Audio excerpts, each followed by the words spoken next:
తెలియజేస్తున్న మిత్రులారా, ఇవాళ చంద్రశేఖరరావు అంటున్నాడు కాంగ్రెస్ దిగిపోవాలని. నేను అంటున్న చంద్రశేఖరరావు, నీ మెదడేమన్నా దొబ్బిందా అని. ఎందుకంటే 10 ఏళ్ళు ఈ దేశాన్ని పట్టి పీడించిండు నరేంద్ర మోడీ. 10 ఏళ్ళు ఈ రాష్ట్రాన్ని దోసుకున్నావు నువ్వు.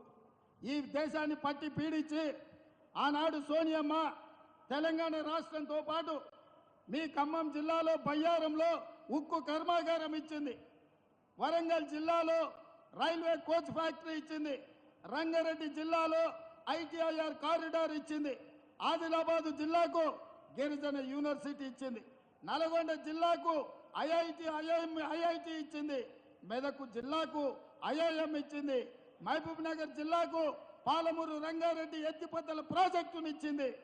వీటన్నిటిని కూడా పడావు పెట్టి పండబెట్టి తెలంగాణకు అన్యాయం చేసింది, తెలంగాణకు ద్రోహం చేసింది భారతీయ జనతా పార్టీ.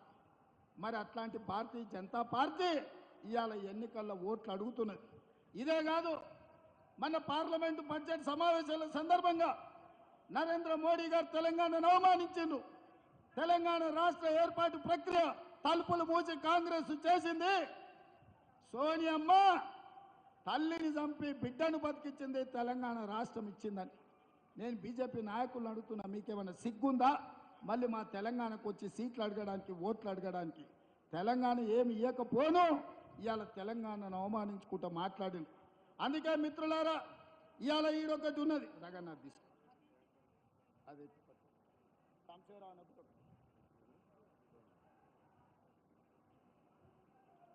నువ్వు ఒకటి తీసుకున్నా. మిత్రులారా, ఇవాళ ఇక్కడ చూడండి, మనం బయ్యారం ఉక్కు కర్మాగారం అడిగితే బీజేపీ మన గాడిద గుడ్డి ఇచ్చింది. మనం రైల్వే కోచ్ ఫ్యాక్టరీ వరంగల్కి అడిగితే బీజేపీ గాడిద గుడ్డి ఇచ్చింది. మనం ITIR కారిడార్ అడిగితే ఇవాళ బీజేపీ గాడిద గుడ్డి ఇచ్చింది. ఇవాళ IIIT గిరిజన యూనివర్సిటీ అడిగితే తెలంగాణకు గాడిద గుడ్డి ఇచ్చింది బీజేపీ. మరి నేను అడుగుతున్న మిత్రులారా, ఇవాళ తెలంగాణకు గాడిద గుడ్డి ఇచ్చిన బీజేపీకి మనం ఓటేద్దామా, కర్రు కాల్చి వాత పెడదామా? మీరు ఒక్కసారి చెప్పండి అని చెప్పి నేను అడుగుతున్నా. అదేవిధంగా ఇవాళ రైతు రుణమాఫీ గురించి, రైతు బంధు గురించి చంద్రశేఖరరావు మాట్లాడుతుండు. మరి చంద్రశేఖరరావు మతుండు మాట్లాడుతుండో, మందేసి మాట్లాడుతుండో నాకైతే అర్థం కాలే. వేసినాక దిగినాక మాట్లాడుతుండో, వేసే ముందు మాట్లాడుతుండో.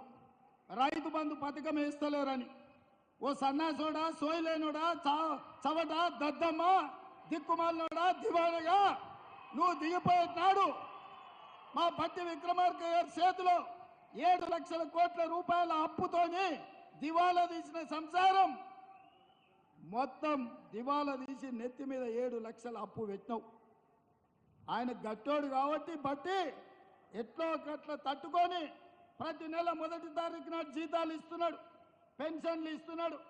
ఆయన చేసిన అప్పులకు, ఆయన పెట్టిన ఉద్దరణలకు 5,000 కోట్లు నువ్వు చేసిన అప్పులకు కట్టిండు. 27,000 కోట్ల రూపాయలు బ్యాంకులకు చెల్లించిండు. ఇవాళ ఆల్రెడీ 69 లక్షల మంది రైతులుంటే 64 లక్షల మంది రైతులకు రైతు భరోసా పథకంలో వాళ్ళ ఖాతాలో పైసలు వేసిండు. ఇక మిగిలింది 4 లక్షల మంది రైతులే. మిత్రులారా, మీరు రాసుకోండి. ఈ తెలంగాణ రాష్ట్రంలో కాంగ్రెస్ వచ్చిన తర్వాత రైతు భరోసా పథకంలో 7,500 కోట్లలో 69 లక్షల మంది ఉంటే ఆల్రెడీ 65 లక్షల మందికి రైతు భరోసా పథకం వేసినాం. మిగతా 4 లక్షలకు ఈ నెల 8 తారీఖు లోపల ప్రతి చివరి రైతు వరకు, ఆఖరి వరకు ఉన్న వాళ్లకు అందరికీ రైతు భరోసా పథకాన్ని, మిగిలిన బకాయిలను చెల్లించే బాధ్యత మాది. ఒక పక్కన జీతాలు ఇచ్చుకుంటూ అంగన్వాడీ వర్కర్లు, ఆశా వర్కర్లు, బడులలో మధ్యాహ్నం భోజనం వండే వర్కర్స్ నుంచి ప్రతి వాళ్లకు ప్రతి నెల 1వ తారీఖు నాడు జీతాలు ఇస్తూ నువ్వు నెత్తి మీద పెట్టిన కుంపటి 7 లక్షల కోట్ల అప్పుకు 27,000 కోట్ల రూపాయలు మెత్తి కట్టుకుంటూనే మా రైతుల పట్ల ప్రేమ ఉన్న మేము 150 రోజులు తిరిగే లోపలనే 7.5